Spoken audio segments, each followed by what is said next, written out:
You wanted the best. You've got the best podcast. The hottest podcast in the world.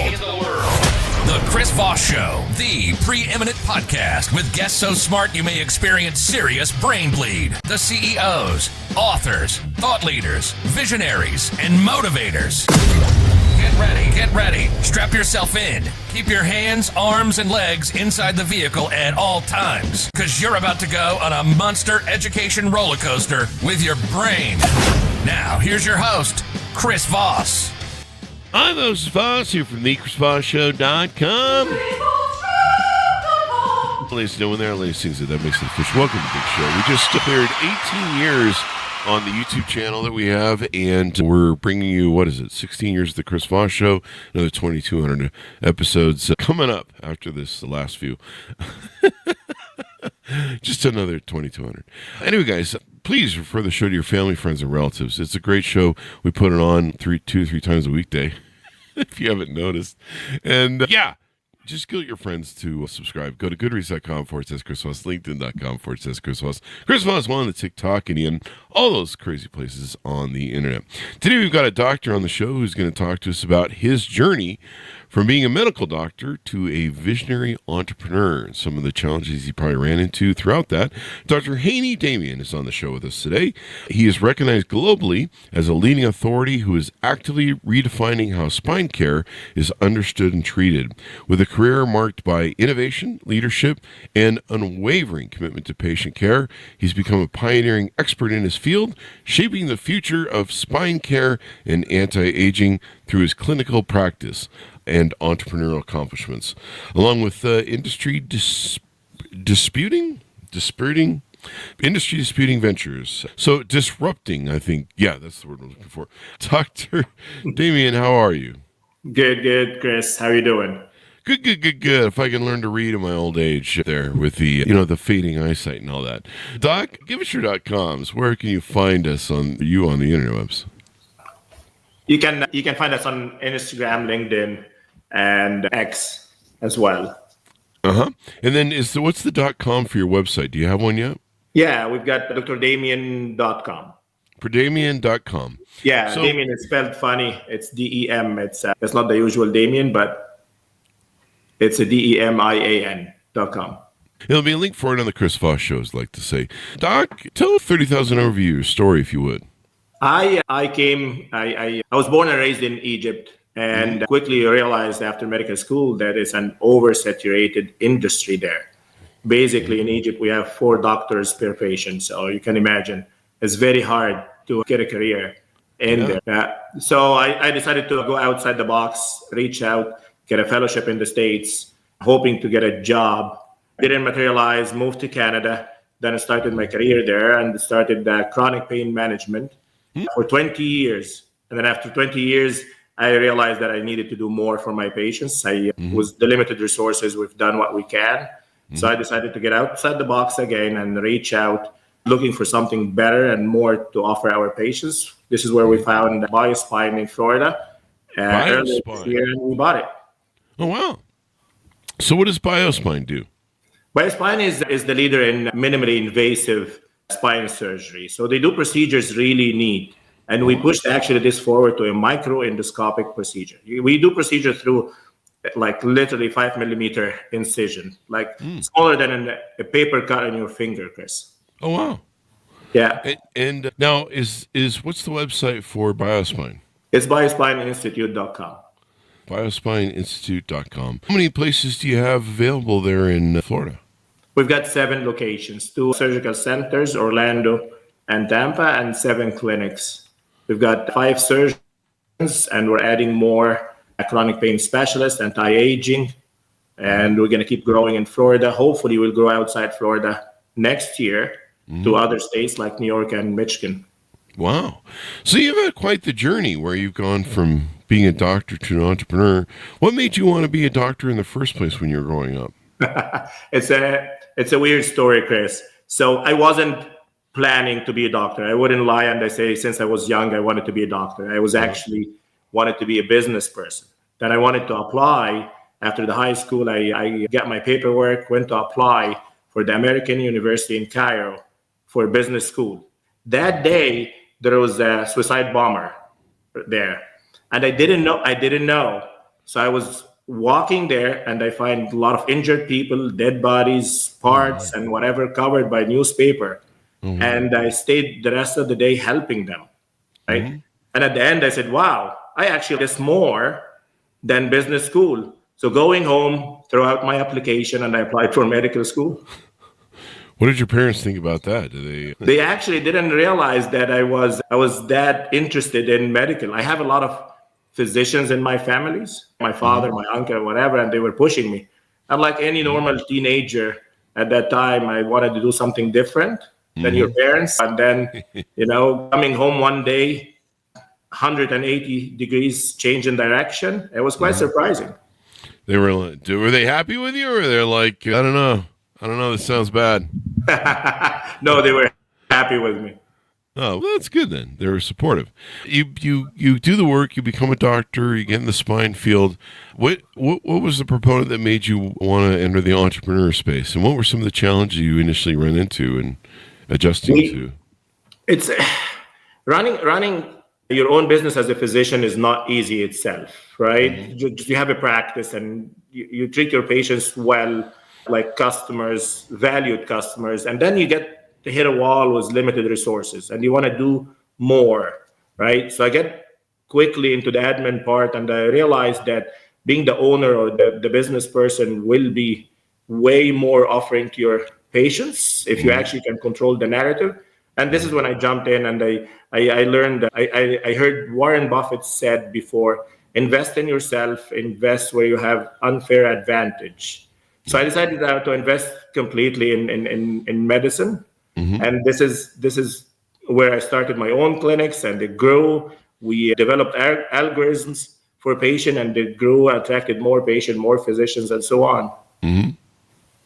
Yeah. It's kind of wild to become one, and I imagine it's harder for doctor. I mean, we had a doctor on recently who wrote a book about how they need to teach more business schooling and marketing and stuff into doctors when they're coming up. He claims that they don't teach a lot of business school stuff.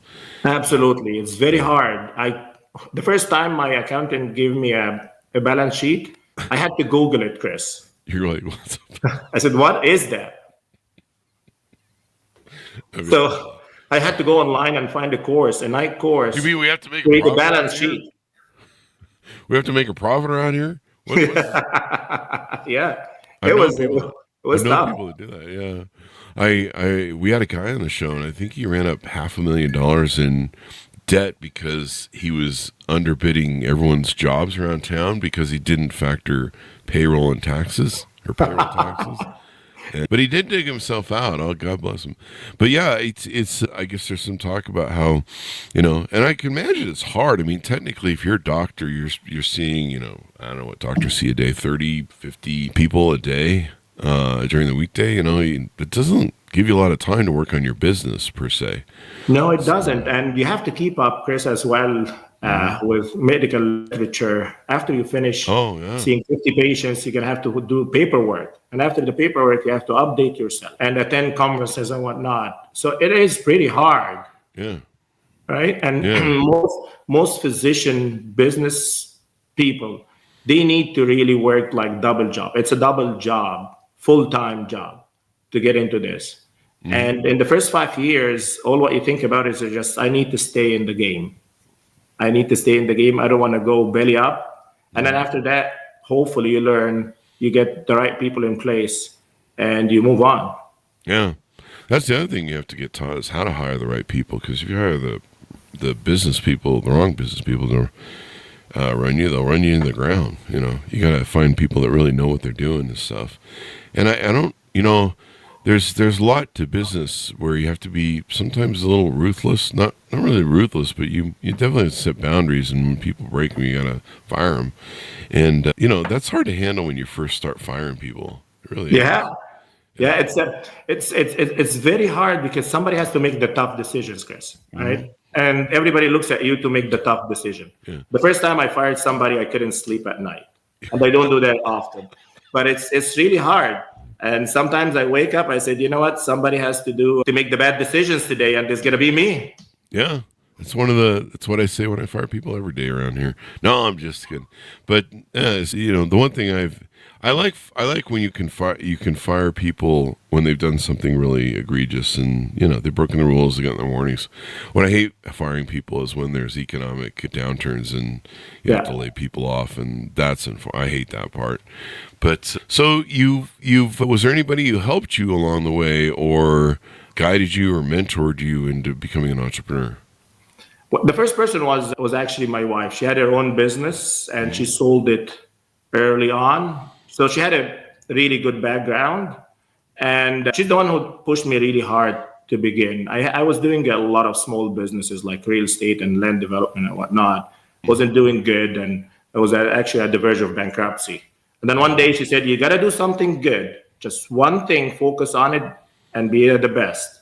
So she pushed me. She actually the first one that helped organize the company and put all the rules and regulation and human resource and whatnot. And I had a partner who mentored me on the medical side. So I got really good with that. We hired a friend as well, and she's still with me, and she worked with me in a different clinic before, and she's still there, our VP Medical Affairs. And the three of them were really great help until you dig yourself out and you think, you know what? It's time for the next step. My wife got pregnant, so she couldn't help anymore. And my partner wanted to exit at one point. So I had to look for the right people. And right now we've got a great team.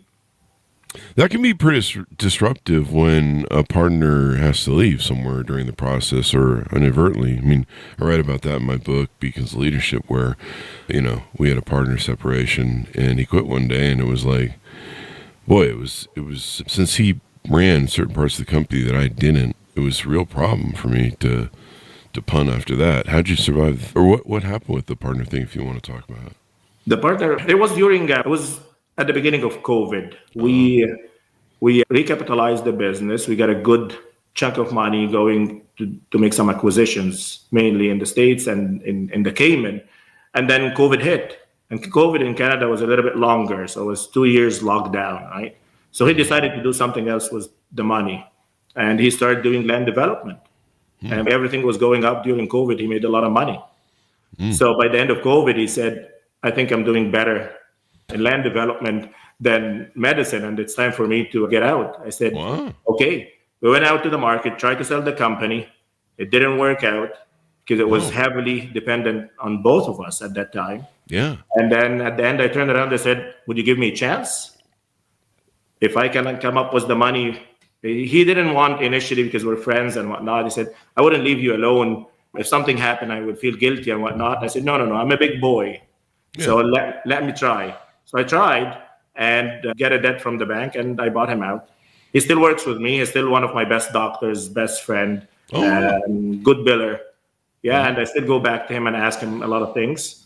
Yeah. But yeah, he wanted to pursue a different direction. Yeah. I mean, that sounds like that had the potential to topple your world, and then you found the strength within, and so you bet on yourself again, as you mentioned earlier. Yeah, I double dipped on myself, like my president at the time say. You get the buyer's remorse, the day off. I'm going in to sign the deal, and I said, I'm not sure I'm doing the right thing. I said, no, you're doubling down on yourself. I said, okay, let's sign.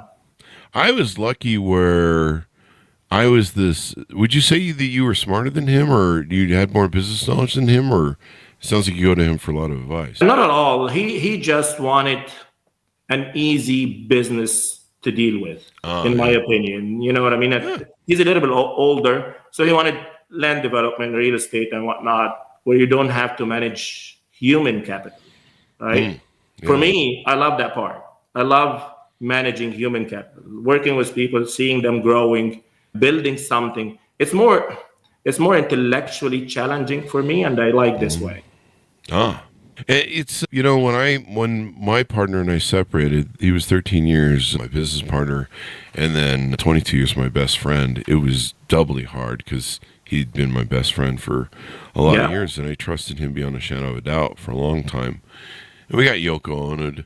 he got fooled into believing that he could survive without me. He literally got a girlfriend who was like, "You don't need Chris Voss," and boy, that collapsed for him. He was within a month. He was like, "Holy crap, I'm a mess." And then he started blowing back at our business, but. I mean, he just walked in one day and said, "I'm done. I'm tired of being on this entrepreneur crap. I don't want to be an entrepreneur anymore. I'm tired of these employees, and I don't want to do this anymore. Here's the keys. Bye. See ya." That must be hard, huh? It was especially hard because he had sabotaged the businesses to try and force them into bankruptcy. Oh. So the one courier company he was running, he'd run into the ground. And he had some cockamamie idea he'd gotten from this lady, our little Yoko Ono, this experiment, and that if he threw all the companies into bankruptcy, he would be relieved of his debt, his half of the debt. Because, all the debt of the companies, were split. Like you said, you had to buy out your other partner. The only problem is we had debt, so it's not like it was, I need to buy him out. It's like more, I'll take your 50% of debt. Of the debt, yeah. Yeah. And it was hard for me because I'd always considered he was half my mojo, being CEO. And I thought I couldn't live without him. But he was doing so little work, I was able to sabotage the businesses. I was able to hire like a cheap $2,400 a month secretary to do his work for him that I was missing. And I was kind of like, there's the movie Howard Stern where Howard Stern loses Jackie Matling, the joke guy from Penthouse, and he thinks that he's lost his mojo. And it turns out it was he had the mojo the whole time. And that's what I found too. And stretching yourself like you did, buying out your thing and investing in yourself. You pulled the stretch. But like you said, it's just hard to see it while you're in the situation. Yeah, it is. It's just, you all see it from the back. I said how little he was doing, how so bad he was doing, but you see it backward. That's the problem. Yeah. I've just learned, I just kind of learned with the employees and stuff, people want to quit. When they quit, you got to make sure they stay quit. They can't come back the next day and go, I changed my mind. When they quit the next time, it's going to be a mess. It is. People love to do that. So now you know what a balance sheet is. Do you know what a profit and loss is? Yeah. Yeah, I do that. I did. You know what taxes are then too. Yeah. So there's that. What more would you want to share people if they were to do a journey like yours and stuff on entrepreneurism? I learned the hard way, Chris, and I really would like to share my journey as a CEO. It's not easy. The company went into phases, and we always hear CEOs get stuck, companies fall down. I had another mentor in my life when I was stuck after buying my partner, and I didn't know much how to grow the business to the next level. Mm-hmm. So he advised me with three things. He said, you have to look into your day, what exactly you do, and divide it into 3 blocks. The first block, what you really love, is this where you make the money, and you do more of it. The stuff that you don't like, you have to hand it over to somebody else, because that's a waste of your time. The stuff that you hate, this is when you actually delegate it somewhere or automate it to somebody else. So this is the best advice he gave me. And since then, I said, you know what? I like human capital. I like business development and setting the direction for the company. And this is really what jumped the company to double what it is, what it was at that time. And it really helped me out. I went to Harvard's business school because I like that part. Spent 4 years doing Harvard, learning more about business, learning balance sheet and P&Ls and all those terms. How to speak to investors and whatnot. And the company is still actually a great growth curve now. And this is what CEOs don't understand, that we all get stuck. We all get stuck. The way I look at it is like you're climbing a mountain, and you hit a certain stage and you have to change your tools and the people. Some people wouldn't take you up there. So you're going to have to look into this and say, okay, those people got me here. I think we need to help them out to grow. So whether we help them to grow, send them to courses, or teach them how growth is done, And you have to look into the next level and next stage by hiring more specialized people that done this before. And I love sharing this with entrepreneurs and CEOs because we all get stuck. We attend CEOs meetings all the time and everybody's stuck somewhere. I'm stuck in the office. It's you gotta be somewhere, really. You talk about, there was a Medium article that you put up where you talked about how anyone can be a CEO, and some of the aspects of being a successful CEO. Do you really feel anybody can be a CEO? Is it? I don't know, man. There's some people that I'm not sure their brains are wired to develop it. I don't know. What do you think? When I started being a CEO, actually, when I started with my partner, I was not the CEO. He was the CEO, and I was the CMO. Then after a couple of months, I said, you know what? Let me deal with the CEO stuff because he didn't like it, and you'll be the medical director. So I worked my way in. So I wasn't a good CEO at that time. I was micromanaging. I used to tell them this, Chris. I used to tell them nobody turn on or turn off the light without telling me. It was mad until I started learning what a CEO is. Wow. And I wasn't communicating. And then 2 years in, I said, I'm not growing. I need to grow. Yeah, you got to delegate, right? Yeah, so I started learning how to be a CEO. So people think that CEO is the ultimate decision maker. It's not. It's not. You barely set the direction and you shape the future for the company. This is where I want the company to be in 5, 10, 15, 20 years. I need to be there, right? Yeah. And then where did you learn? You mentioned that you learned to be a CEO. Was that from going to Harvard, or was there some other different? It was for Harvard. I attended something called the strategic coaching from Dan Sullivan. Okay. It's a great course. It's pretty amazing. And it's pretty simple. A friend of mine attended it. I said, you have to attend this course. So I attended one, and it's the theories that he teach honestly helped me as much as Harvard helped me. Right? Harvard will teach you the business. Strategic coach will teach you the personal side of the business. How you be a better CEO yourself by working on yourself. Right? So one of the theories that he taught was 4 C's. That entrepreneurs, a lot of entrepreneurs actually forget about it, which is commitment. You have to commit. Then after commitment, you have the courage, because you say, oh my God, what did I do to myself? Which happens all the time, right? Especially after buying my partner, I said, what did I do to myself? And then you have to look for capabilities. This is when you either grow or you find the people to grow. And once you build the capabilities and you see that the project or whatever you're working on succeed, you build confidence, right?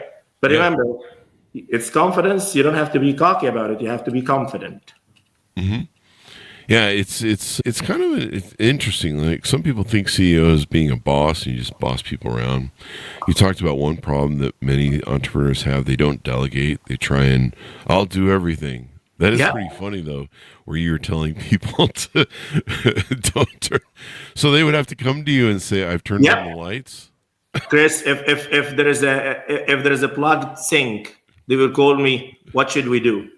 I said, I don't even get asked like that in my house. My wife deal with it. Why am I doing that at work? It sounds like you definitely have the micromanage. Yeah, was horrible. I learned really the hard way, and I really hope people learn from my mistakes. I think we all kind of make them as we go through this trajectory of learning what works, learning what doesn't.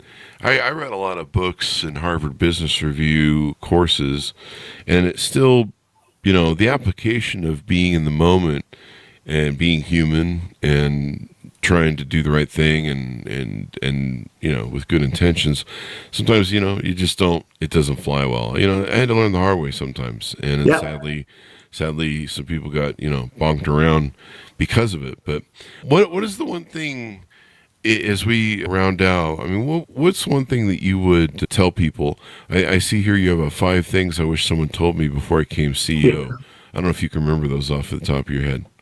Yeah, I remember most of them, but the most significant one is what I always say, just start by the who and not how. So find the best people that can do what you want to do, hire them, and really get out of the way. Right? It's really important, because the first president I hired, I was still micromanaging him, Chris. So I said, so why am I paying that much? I'm doing my job and his job. It doesn't make sense.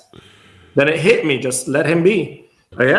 Because I was really wasting my time and the money just doing two jobs. That's really number one. Number two is you got to continue learning. It's quite important. Learning as a CEO, it's nonstop. For me, learning my trade as a medical doctor and learning the market and learning the trends and being a CEO, now I have to learn all about AI. So it's nonstop. You gotta have to be like on top of your game all the time, medical now and business. You got to stay on the cutting edge medical stuff, and then you got to stay on the business side. The nice thing about it is it does get easier as you go along, but you still have new problems. So, people have heard me cite this story in the show, but there was I'm 57 now. There's a gentleman on TikTok who sells private planes, and he's a broker. I think he's a seller, however you want to call it. But he's fairly old. I think he's in his 60s, and he was talking through his day one time, and he goes, the funniest thing is we've been in business for, I think it's 20 or 30 years. I don't know exactly, but it was, they've been in business for a long time. And he goes, I've been CEO of this company for a long time.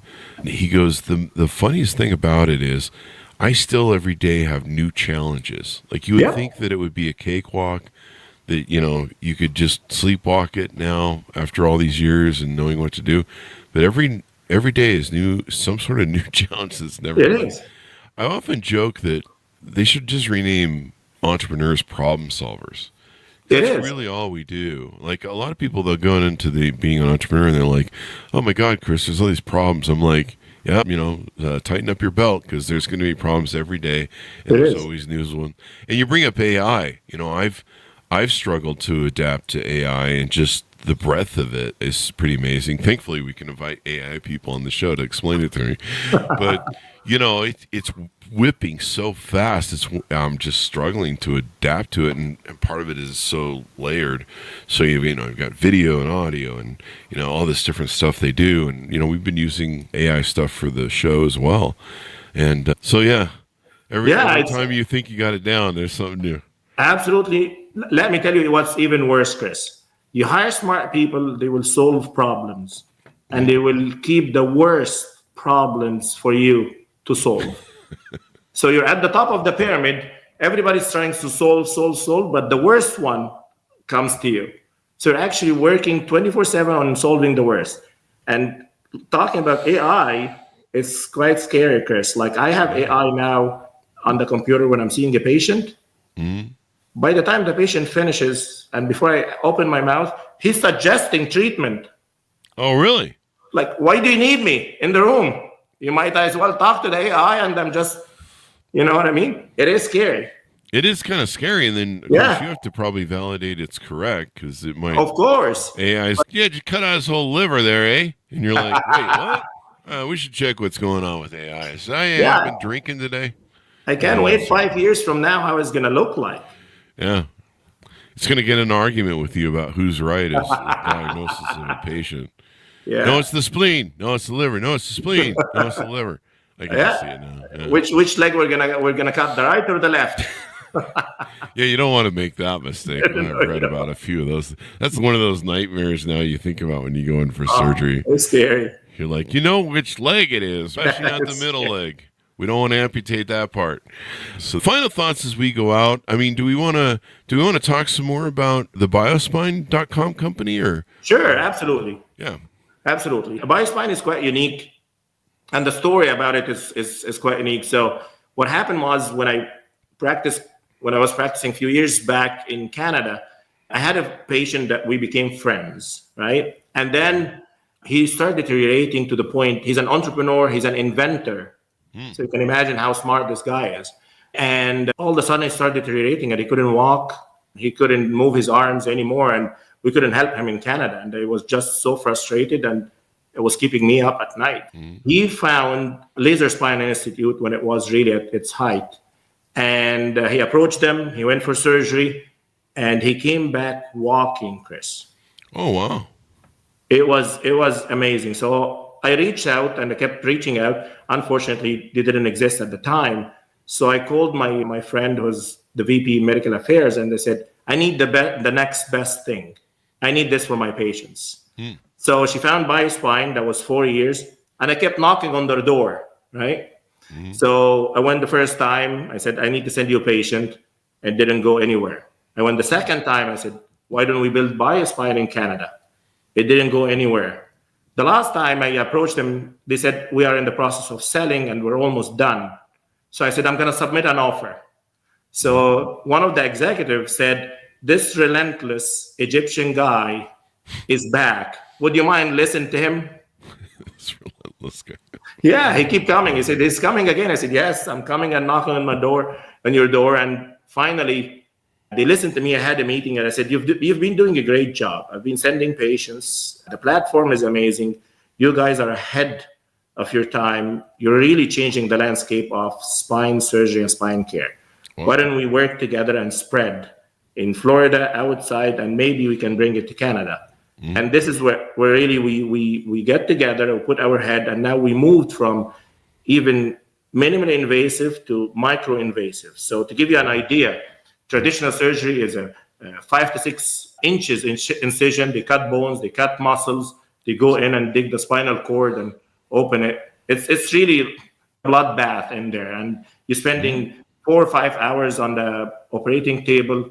You're spending 3-4 months recovering in your house on bed or whatever. And the results are just 50-50. While what BioSpine does, it's 5 millimeter incision done by a scope. And it takes 15 minutes. The patient is out walking home. In 3 to 4 days, they can go back to their office or golfing or surfing, or in a few weeks, you can go weightlifting. Wow, isn't that amazing? It is pretty amazing, and the results are pretty amazing. And I do have chronic pain as well in my back. Right? I hurt myself car racing, and I hurt myself sports and boxing and whatever when I was younger. Oh, wow.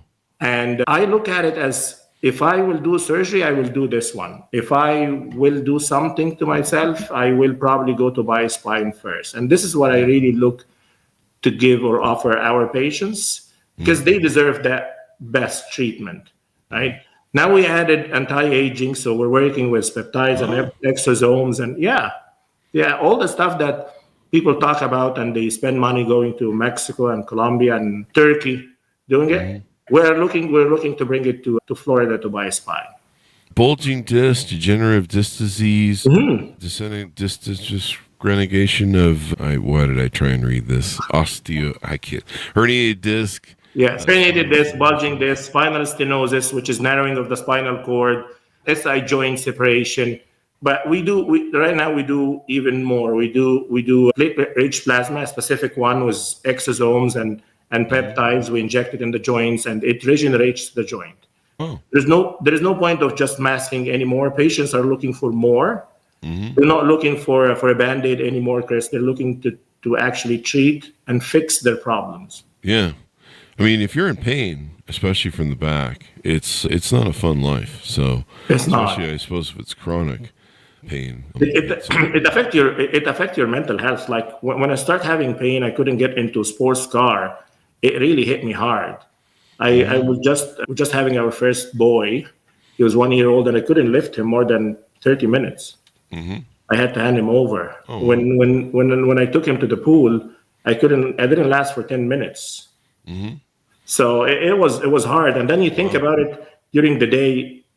I see 50 patients a day. I have to sit down between patients. Yeah. I can't treat patients standing at that time. And it was hard. And it gets to your mind and said, is this going to be my life moving forward? Yeah. So it does. And until you have to look for yourself and look for treatment, look for the best and pursue it. It's just healthcare system is really hard to navigate. So you have to look for yourself.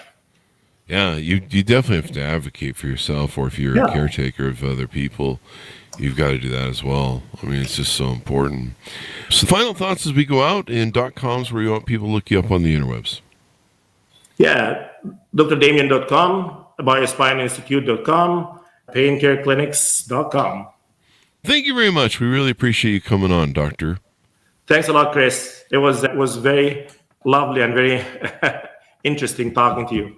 Thank you. And thanks so much for tuning in. Go to goodreads.com/Chris Voss, LinkedIn.com/Chris Voss, Chris Voss 1, the TikTokity, and all those crazy places on the internet. Be good to each other. Stay safe. We'll see you next time. And that should have us out.